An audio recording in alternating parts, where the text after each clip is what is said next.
Hello everyone, thank you for tuning in to Izzy the Tech Guy. We're just going to discuss a few common mistakes, like a few mistakes that I notice when someone's starting to learn SQL.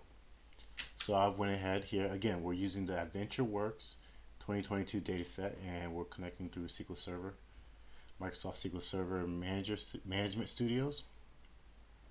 I have three separate queries here. Some of the mistakes are obvious. So for example, this query right here, go and execute. Let's see what the error message that it says. So the error message says syntax near the keyword and. So that just gives you a hint. There's something going on around the and. And if you look closely, sometimes I've seen people that have been in this field for a long time, that's been writing queries for a long time, make this mistake here. So sometimes, just so busy, just start right where instead of and instead of where. So it doesn't tell you exactly, it just says, hey, there's a mistake in this area. So if we execute this, all right, very good. The mistake is fixed. Now here, this is a little tricky. I'm not expecting to get an error message here. However, if we pay close attention, the output is not what we want. We have business entity, person name, then we have title. If you look here, you don't see title, but you see first name.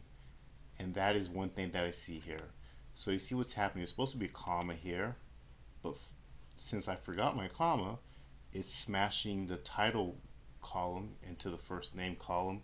So basically what it's doing, it's giving the values for title, but it's showing the column name under first name. So if we come back here, put a comma right there, run this again. So there necessarily wasn't a syntax error. It was mainly like kind of, I would say, the the results worked. Well, not the results worked, but the output worked.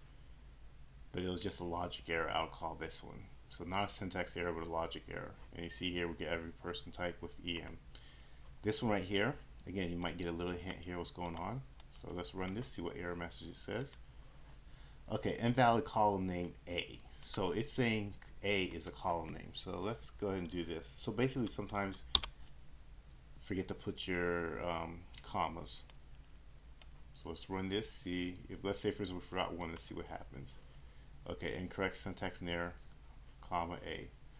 You see, this one's better. It tells you exactly what's happening. Hey, you didn't close this.